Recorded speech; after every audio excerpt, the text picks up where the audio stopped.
enter here.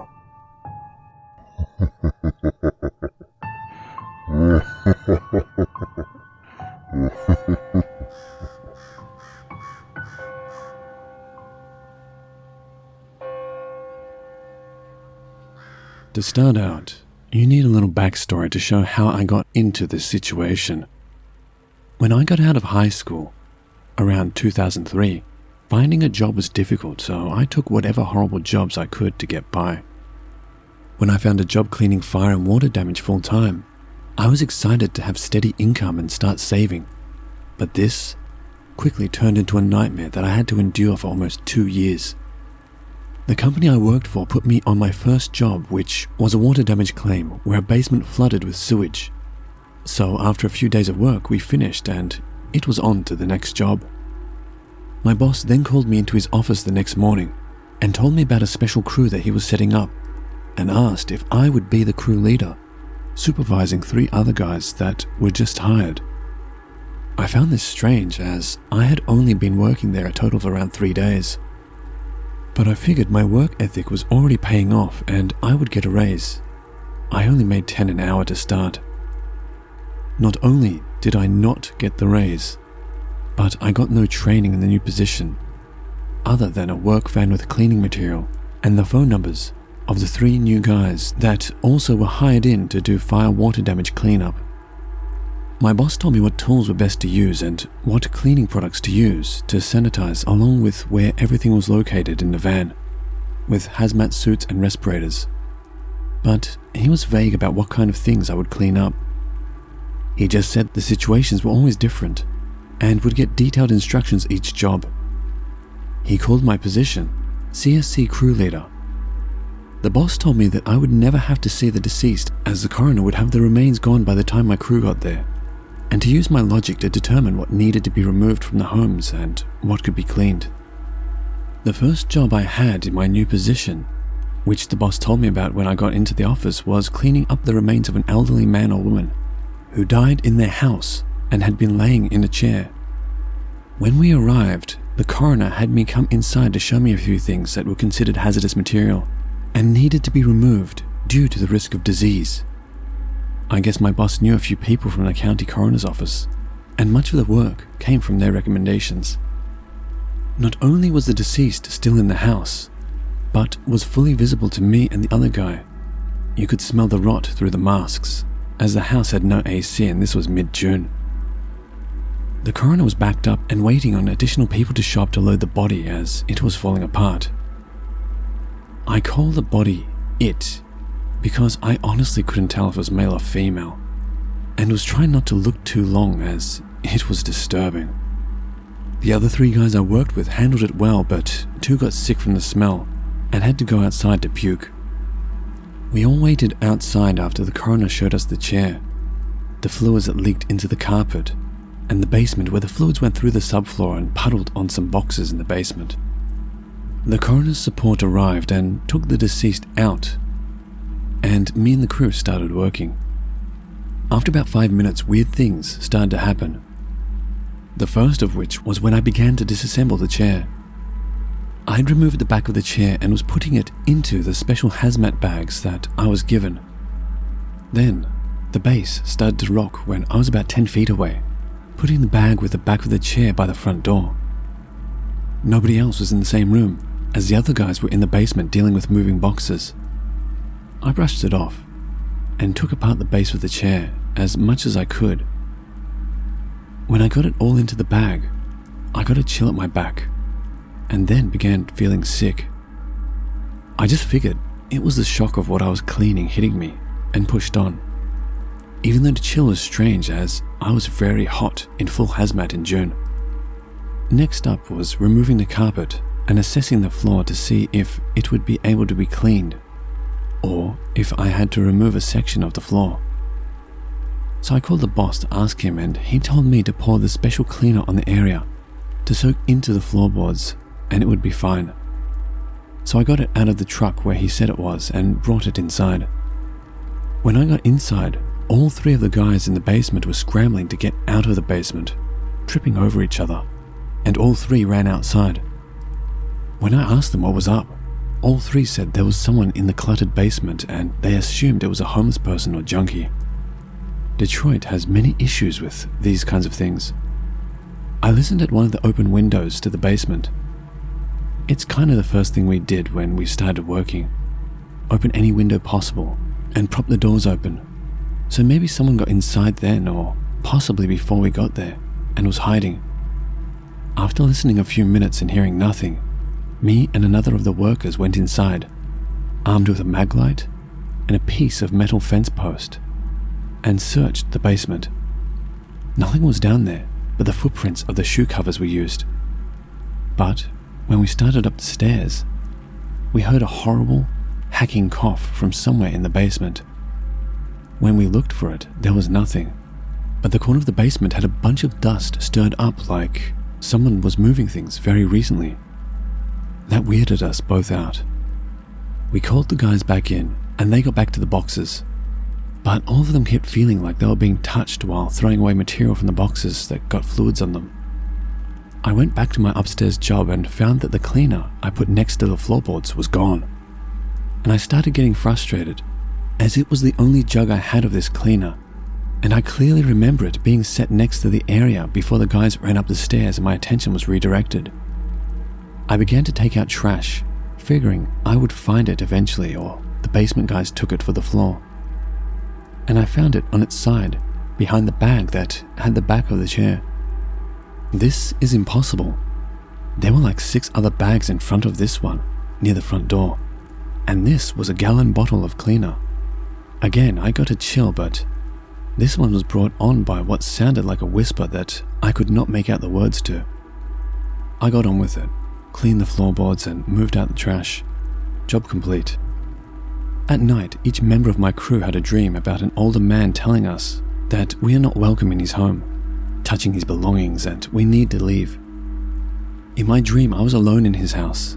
The old man cried and told me I was destroying his things and he couldn't replace anything.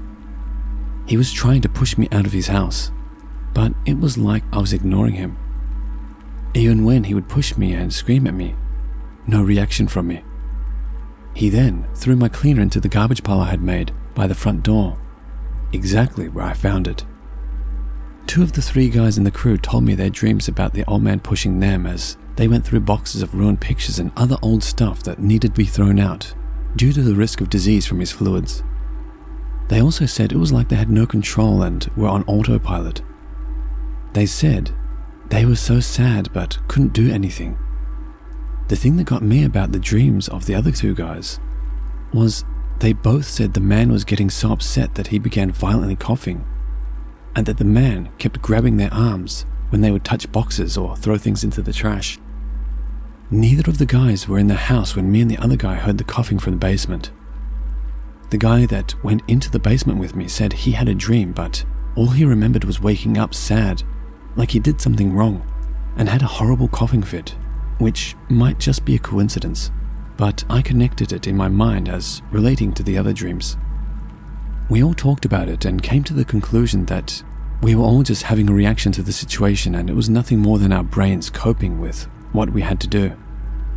I'm very into psychology, so I rationalized it the best I could, and we hoped for better assignments the next day. The next few jobs were not so bad. Cleaning up blood at a home invasion, no casualty, but a huge mess. Then there was a few other bloody crime scenes with casualties, but nothing notable happened. About 2 weeks into the job, we began to learn the tricks of the trade and were split into 2 different groups that I was responsible to manage as crew leader. So I would have to go to different sites if the other 2 guys had an issue or didn't know what to do. I thought I was getting used to the job, as well as the other guys, as we had no other experiences like the first one. But I was wrong.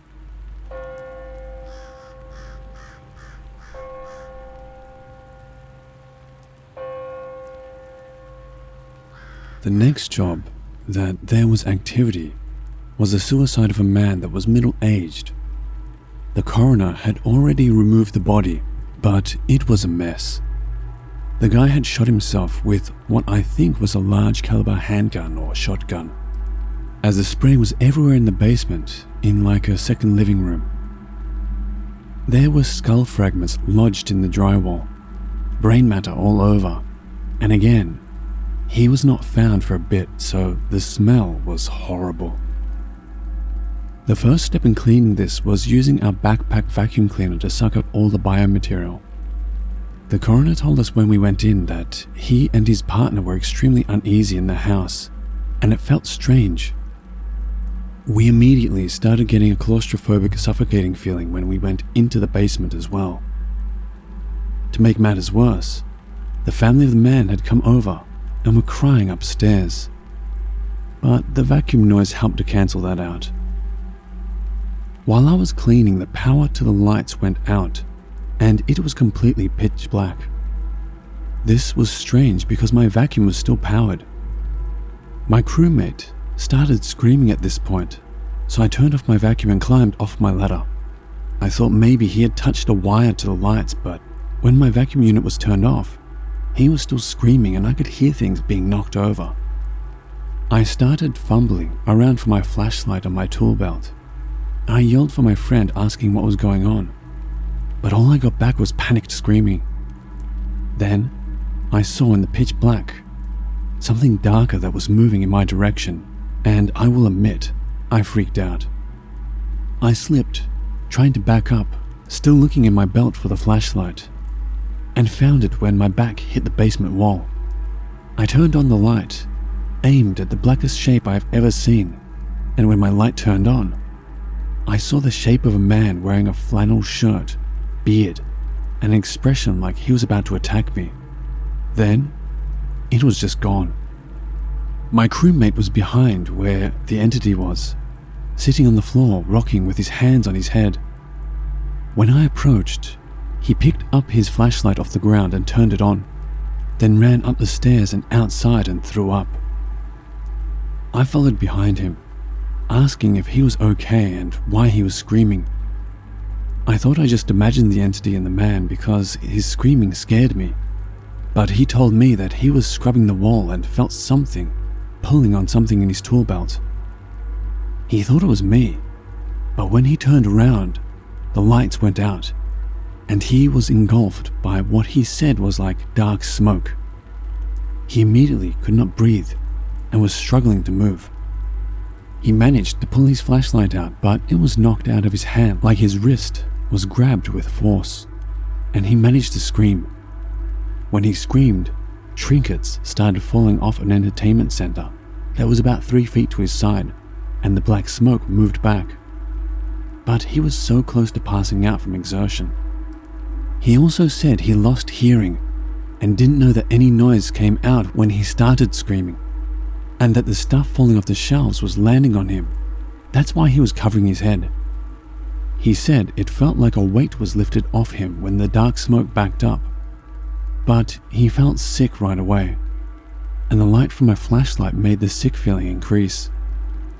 We took an early lunch where he just sat there, pale as ever, and didn't say much other than he said he breathed in that smoke and didn't feel right. I got him some Gatorade, and his color started to come back. I never told him I saw a man when I turned on my light, because we still needed to finish, and I didn't want to put that in his head, since he never mentioned seeing it. When we went back in, the lights in the basement were on again.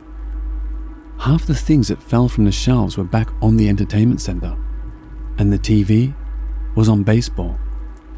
There was also a different smell in the room, similar to burnt hair.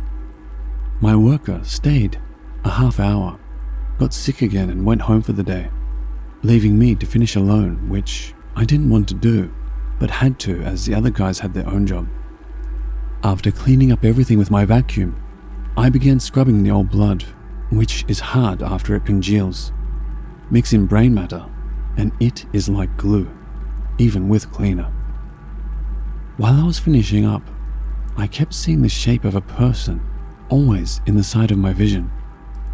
Each time I would smell that strange burnt hair scent, and a few times I also felt like a force was pulling at items on my belt. Not sure what item, as there were several things in my belt. When I finished the job, I went to use the bathroom upstairs, and in the hallway along the way, I heard like muffled crying or moaning. I froze up and stayed still, thinking maybe a family member had come back. When I panned around, there was nothing, but I saw a picture on the wall of a man with a beard wearing a flannel. Several other pictures in the hallway of other scenarios of the same man. Different flannels with deer or fish or family. I had not seen a picture of that man, as I had not been anywhere else in the house with a bathroom. Nor did I use the bathroom downstairs because pulling off the hazmat suit is a pain. As I was securing the house, closing all windows, locking doors, and shutting down every light but the front porch light, I saw the front curtain move, and again saw the darker than black form in the front window.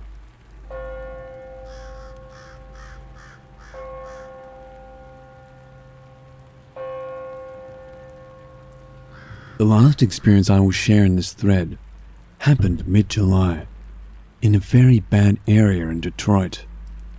There had been an incident where a guy supposedly tried to abduct a child, was stopped by people in the neighborhood who beat the man very bad, and he escaped to his house, where the neighborhood people quickly called police, and civilians surrounded the man's house to prevent escape. The police response time in this area is horrible, and the people were throwing rocks through the man's window and damaged his car. The man was hurt bad by the mob and was hurt by a rock or glass and died in the home. This is the assumption by Detroit PD. From what the police officer told me, it was a misunderstanding, and the man picked up a girl that was injured riding her bike, and some kids that knew her told their parents that the man was kidnapping her, and people overreacted and the man was brutally beaten. The cleanup was pretty simple to do. We secured windows, cleaned up blood and bodily fluid. But as soon as I entered the house, I just felt wave after wave of fear and sadness. Like I have never felt this before, and it hit in waves that made my legs weak. My working buddy who was there showed up late and didn't get the story from the cop like I did, but experienced the same feelings I had. The whole time we were there, we saw a form darting around corners, like it was watching us, then hiding. It was similar to a small bit of fog or mist. We also heard very slight cries for help coming from several areas in the house, and also what sounded like, "Please stop," and a long, "No." A few times, the crowd came back and yelled at the house also. And when this was going on, the activity in the house increased, and we could hear running footsteps go up the stairs, a door slam, and it sounded like the front door would open and close, but we never saw any of the doors move. The path of the footsteps sounded like from the front door, through living room, to the bathroom, to the stairs, to the upstairs bungalow room. The part that really got me was I could feel the floor impacts that felt like the vibrations of someone running past me when I was cleaning the areas, and each time I would be hit by one of those waves of fear and sadness. When we left the house, there were a few people on porches hanging out like is usual during summer, and the people were still hostile and yelling random things, but directed at us as we loaded the van and took off the hazmat suits. We ignored this, but before we had loaded all the material from the house into the van and locked the house, the front door slammed hard enough to sound like a gunshot, which scared me and my crew member, along with the people on the front porch, to the point where they went inside. The front door deadbolt was somehow locked, and we could not get it open. I think it was a different key than the knob, so we ended up leaving several boards in the house that were left over from boarding a few of the windows. The feeling of relief when we left the house was like night and day. Inside, I was anxious, scared, paranoid, and just really down, which could be due to knowing the story. But when I got outside, it was like flipping a light switch. I immediately felt better, and me and the other guy in my crew were joking and laughing about dumb stuff and normal 19 and 20-year-old shenanigans. I have many of these stories written down in detail in a journal I started after the first 3 months of working at this job. I talked to the guys on the cruise and got other strange stories from them too. I know that some of this could very well be formed in my subconscious mind to cope with traumatic situations, but some of it has no explanation. And when I hear other members of my crew tell me their stories when they haven't been influenced by mine, that is a horse of a different color. When I have time, I will pull out the journal and give more of my experiences. The job got way worse when I started the journal after 3 months in. Several experiences with what I think was paranormal. Many situations that stressed my mental state to the point where my mask of sanity started to slip. In the end, I worked at this place for almost 2 years, and of my crew, all died. 2 from suicides, 1 from drug overdose that could have been intentional, but we will never know. I just know that when these 3 guys my age, around 19 and 20, started this job, all were normal, well-adjusted guys with no cares in the world other than girls, parties, and working. I watched each one of them slowly drain their joys and passion for life. I know this sounds bad, but each one that died was considerate enough to die in a clean way. Most likely so another person wouldn't have to see the horrible thing that we all saw so often.